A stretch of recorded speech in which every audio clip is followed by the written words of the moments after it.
बहुत simple sober सी साड़ी आई है and मैं आपका टाइम लूंगा ज़्यादा से ज़्यादा क्योंकि साड़ी बहुत ही खूबसूरत है।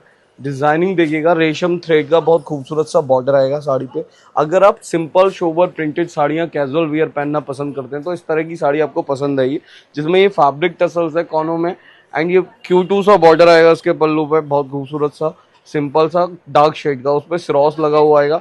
एंड ये आएगा इसका टोटल मॉड्यूलर प्रिंट जो कि डिजाइनर पेपर प्रिंट बोले जाते हैं। मतलब बहुत स्टैंडर्ड लेवल की साड़ी होने वाली है, बहुत ही गजब। देखिए कलर जो मैं आपको दिखा रहा हूँ वो है ऑनियन शेड। देखिए ये है इसका ऊपर शोल्डर बॉर्डर जो कि बहुत ही बारीक काम है रेशम थ्रेड का, ये सारा प्रिंट एंड एक बॉर्डर यहाँ पे भी है।